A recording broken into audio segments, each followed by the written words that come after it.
Im heutigen Coffee Break geht es um die Frage, wie soll man nach der Pensionierung investieren? Mein Name ist Felix Niederer, ich bin Gründer und CEO von TrueWealth.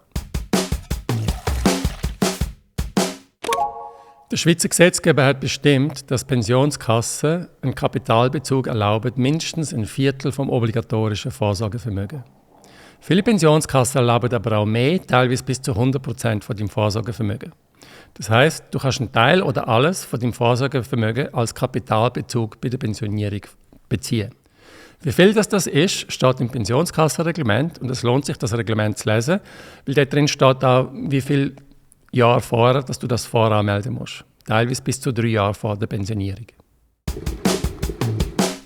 Was sind die Vorteile vom Kapitalbezug? Der erste Vorteil ist mehr Flexibilität. Du entscheidest selber, wie du dein Geld anlegst und du entscheidest, wenn und was du mit dem Geld machst.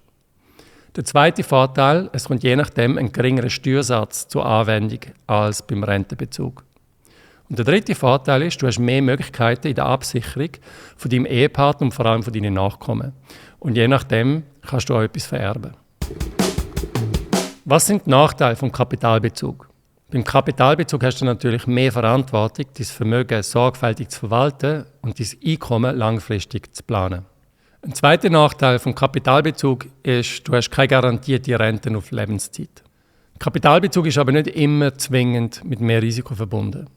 Wenn zum Beispiel deine Pensionskasse in eine starke Unterdeckung rutscht, könntest auch du als Pensionierter gezwungen werden, auf einen Teil von deiner Rente zu verzichten, damit die Pensionskasse saniert wird.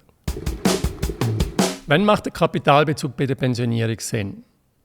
Der Kapitalbezug macht dann Sinn, wenn du der Typ dafür bist und wenn du die richtige Risikotoleranz hast.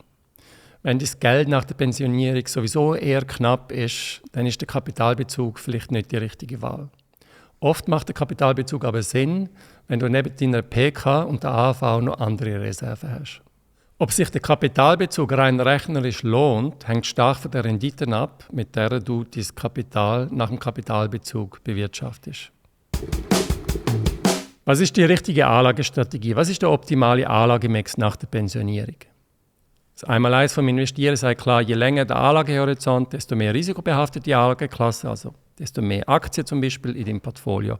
Und umgekehrt, bei einem kurzen Anlagehorizont solltest du weniger Aktien und mehr Obligationen im Portfolio halten. Wir leben jedoch immer länger. Mittlerweile ist in der Schweiz die Lebenserwartung bei 65 Jahren, bei Männern bei 20 Jahren und bei Frauen sogar bei 23 Jahren. Das heisst, zum Zeitpunkt der Pensionierung haben viele eigentlich noch einen langen Anlagehorizont. Im Zusammenhang mit dem Kapitalbezug gibt es 4 Punkte, die wichtig sind. Erstens, mach ein Budget und überleg dir, wie viel Einkommen musst du aus deinem Kapital erwirtschaften. Zweitens, was ist deine Risikotoleranz? Wie viel Risiko kannst du nehmen? Wie viel Risiko möchtest du nehmen? Aber beachte, je grösser deine Risikotoleranz, desto mehr Rendite darfst du erwarten. Und umgekehrt. Drittens, wenn du investierst, investiere diversifiziert und halte das Risiko von deiner Anlage minimal. Und viertens, wenn du investierst, dann halt die Kosten für deine Investments so tief wie möglich.